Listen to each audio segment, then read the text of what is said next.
राधे राधे, जय श्री कृष्णा दोस्तों। कैसे हैं आप सभी? उम्मीद है कि अच्छे होंगे, स्वस्थ होंगे, मस्त होंगे। आज हम चर्चा करने वाले हैं बिहार पुलिस कांस्टेबल के एग्ज़ाम को लेकर, जिसमें साइंस के 25 महत्वपूर्ण लेकर आए, जिसमें फिजिक्स, केमिस्ट्री और बायोलॉजी के क्वेश्चन सम्मिलित होंगे। तो विलंब न करते हुए चलिए हम क्वेश्चन को समझते हैं। देखिए, पहला क्वेश्चन क्या कर रहा है,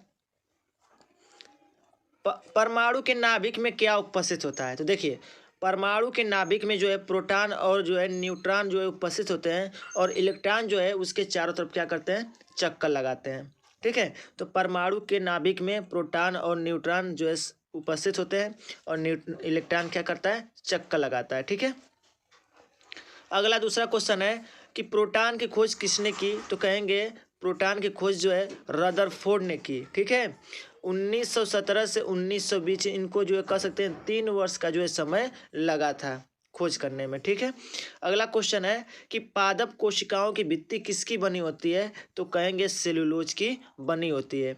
और सेलुलोज जो है एक प्रकार से आप कह सकते हैं कि ये क्या होता है, कार्बनिक यौगिक होता है। ठीक है, कार्बनिक मतलब क्या होता है, ठीक है, यानी कि जिसको आप जलाएंगे, ठीक है, जलाने के बाद आपको राख मिल जाए, ठीक है, काला अवशेष प्राप्त हो जाए, तो वो आपका क्या होते हैं, सब के सब कार्बनिक यौगिक होते हैं। ठीक है, चलिए आगे नेक्स्ट क्वेश्चन यानी कि चौथा क्वेश्चन देखते हैं।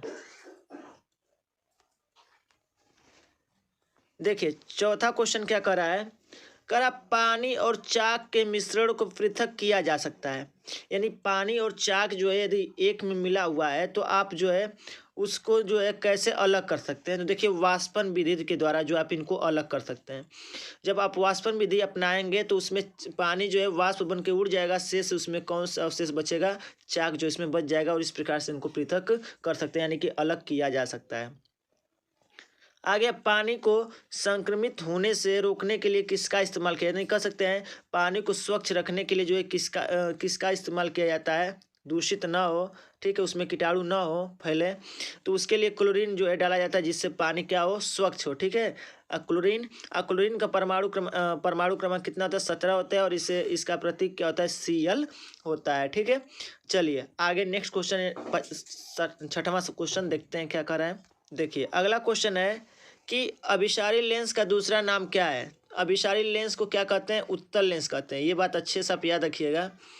तो देखिए, अभिसारी लेंस में होता क्या है, आप अभिसारी लेंस और अपसारी लेंस कैसे याद रखेंगे। जैसे क्या होता है, अभिसारी का मतलब ये होता है कि जैसे मान लीजिए कोई यहाँ पे एक बिंदु है, और जब यहाँ से इस पे जो है प्रकाश की किरणें आके इसी बिंदु पे चारों तरफ से मिलकर इस चारों तरफ से आएंगी और इसी बिंदु पे मिलेंगी, तो ये क्या होता है, अभिसारी लेंस होता है। तो आप इसको याद कैसे करेंगे, जैसे अभी मीन्स होता है स्वागत करना। ठीक है, तो जैसे 4-5 लोग जैसे घर आते हैं, यानी कि आपके घर आएंगे, तो आप उनको बैठा कर उनका क्या करेंगे, अभिनंदन करेंगे। तो जहाँ बैठाएंगे वो आपका बिंदु हो जाएगा। अच्छा, जब मेहमान चारों आएंगे तो वो आपके क्या हो जाएंगे, किरणें हो जाएंगी, और एक बिंदु पे यानी कि आपके घर पे मिल जाएंगे। तो कह सकते हैं इस प्रकार से आप उनका अभिनंदन करेंगे, और उसी प्रकार से ये आपका कहलाएगा, आपका अभिसारी कहलाएगा। जस्ट इसका विपरीत क्या होता है, जब एक ही बिंदु से प्रकाश किरणें फैलती हुई प्रतीत होती हैं तो वो क्या कहलाती हैं, कह सकते हैं कि वो अपसारी लेंस कहलाता है। अपसारी लेंस का दूसरा नाम क्या होता है, अवतल लेंस होता है। ठीक है, आगे है, कंप्यूटर के क्षेत्र में महान क्रांति कब हुई थी। तो 1960 में जो है कंप्यूटर के क्षेत्र में महान क्रांति हुई थी। ठीक है, पृथ्वी का औसत घनत्व कितना होता है। तो कहेंगे 5.51 kg प्रति सेंटीमीटर क्यूब होता है। ठीक है, चलिए आगे क्वेश्चन देखिए क्या कर रहा है। देखिए, अगला क्वेश्चन कर रहा है कि पेट्रोलियम किस चट्टानों में पाया जाता है। तो कहेंगे अवसादी चट्टानों में जो है पेट्रोलियम जो है पाया जाता है। ठीक है, काफ़ी इंपॉर्टेंट क्वेश्चन है आपके लिए। अगला है कि भोजन का पाचन और अवशोषण मुख्यतः किस अंग में होता है। देखिए, छोटी आंत में जो है भोजन का पाचन और अवशोषण जो है इसी अंग में होता है, नहीं छोटी आंत में कंप्लीट होता है। ठीक है, चलिए आगे नेक्स्ट क्वेश्चन देखिए क्या कर रहा है। चलिए देखिए, अगला क्वेश्चन क्या कर रहा है। अगला क्वेश्चन कर रहा है, पौधे का कौन सा भाग श्वसन क्रिया करता है। तो पत्ती के द्वारा ही जो है पौधों में क्या होता है, श्वसन क्रिया संपन्न होता है, यानी कि इसी के द्वारा होता है। प्रकाश वर्ष की इकाई क्या होती है? देखिए प्रकाश वर्ष की जो है ऊंचाई क्या होती है? दूरी होती है। यानी कह सकते हैं सबसे बड़ी दूरी मापने की जो इकाई है वो क्या है? प्रकाश वर्ष है। ठीक है। और एक प्रकाश वर्ष बराबर कितना होता है? कहेंगे 9.46 गुणे 10⁻15 मीटर ये होता है। ठीक है, ये पावर 15 रहेगा, याद रखिएगा। अगला है प्रकाश वर्ष क्या होता है? तो एक वर्ष में प्रकाश द्वारा तय की जाने वाली दूरी को मापने वाले को क्या कहते हैं? हम प्रकाश वर्ष कहते हैं। एक वर्ष में प्रकाश द्वारा तय की जाने वाली दूरी को क्या कहते हैं? प्रकाश वर्ष कहते हैं। ठीक है, चलिए आगे क्वेश्चन देखिए क्या कर रहा है। देखिए अगला क्वेश्चन क्या कर रहा है, प्रेशर कुकर में। देखिए अगला क्वेश्चन क्या कर रहा है, प्रेशर कुकर में दाल जल्दी पक जाती है क्यों? इसका रीज़न क्या है? तो दाब बढ़ जाने से इसका क्वथनांक भी क्या हो जाता है? बढ़ जाता है। यानी बॉइलिंग पॉइंट क्या हो जाता है? इसका बढ़ जाता है। ठीक है, जिसकी वजह से जो जल्दी पक जाता है। आगे करा यकृत पित्त का स्राव करता है। देखिए यकृत जो है क्या करता है? पित्त का स्राव करता है, परंतु पित्त का जमाव कहाँ होता है? जो पित्त निकलता है उसका जो है जमाव कहाँ होता है? कहाँ वो जमा होता है? तो कहेंगे पित्ताशय में। ठीक है, चलिए आगे क्वेश्चन देखिए क्या कर रहा है। चलिए नेक्स्ट क्वेश्चन देखिए, प्रोटीन के पाचन में कौन सा एंजाइम सहायता करता है? यानी प्रोटीन को पचाने के लिए जो है कौन सा एंजाइम हमारे लिए सहायक होता है?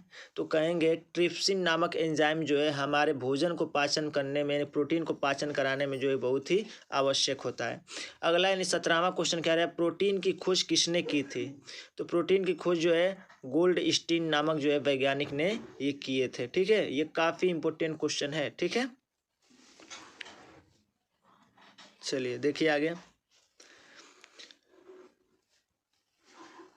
अगला है कि इलेक्ट्रॉन की खोज किस व्यक्ति ने की? तो कहेंगे जे थॉमसन ने, यानी कि जे थॉमसन ने 1897 ईस्वी में इन्होंने जो है खोज किए थे। ठीक है, चलिए आगे क्वेश्चन देखिए क्या करा है।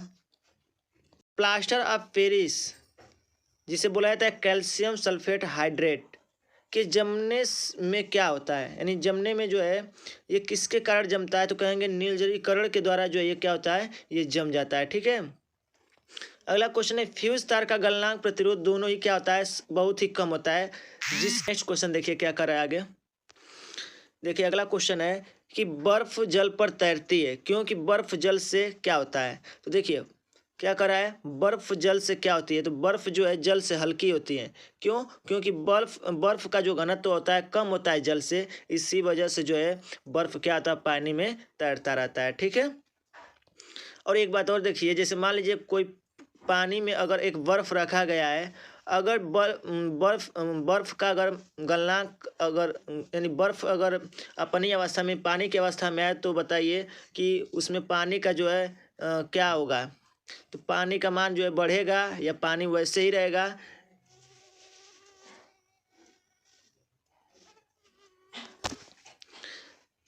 देखिए क्या अगला क्वेश्चन कर रहा है कि बीसीजी का टीका किस बीमारी से बचाव के लिए लगाया जाता है? तो कहेंगे टीबी के, यानी टीबी को ही क्षय रोग बोला जाता है। तो टीबी यानी क्षय रोग के लिए जो बीसीजी का टीका लगवाया जाता है। ठीक है, अगला है कि बुनसेन बर्नर किस सिद्धांत पर कार्य करता है? तो कहेंगे बर्नौली के सिद्धांत पर यह कार्य करता है। ठीक है, चलिए नेक्स्ट क्वेश्चन देखिए क्या कर रहा है। अगला क्वेश्चन है कि बक्साइट किसका प्रमुख अयस्क है? तो कहेंगे एल्यूमिनियम का जो है प्रमुख अयस्क होता है। ठीक है, बक्साइट का सूत्र क्या होता है? तो कहेंगे Al2O3 2H2O इसका होता है। ठीक है, अगला है कि भारत का सबसे बड़ा बक्साइट उत्पादक राज्य कौन सा है? जहाँ बक्साइट का सबसे अधिक उत्पादन होता है कौन सा राज्य? तो कहेंगे उड़ीसा राज्य है। ठीक है, ये बात अच्छे से आप याद रखिएगा। ठीक है, चलिए तो इस प्रकार से हमारे द्वारा बताए गए साइंस के 25 महत्वपूर्ण प्रश्न आपको समझ में आए होंगे। यदि आपको इस क्वेश्चनों के आपको पीडीएफ चाहिए तो आपको टेलीग्राम पे मिल जाएगा। टेलीग्राम जो है नीचे डिस्क्रिप्शन में हम दिए हुए हैं, टेलीग्राम पे जाइए, उसको ज्वाइनिंग कीजिए और वहाँ पे आपको जो है हर प्रकार की जो भी आपको वीडियो अपलोड मिलते हैं उसके जो है आपको पीडीएफ वहाँ पे अवेलेबल होंगे। ठीक है, तो दोस्तों मिलेंगे अपने नेक्स्ट वीडियो में। तब तक के लिए जय हिंद, जय भारत, खुश रहिए, मस्त रहिए, बड़ों का सम्मान कीजिए।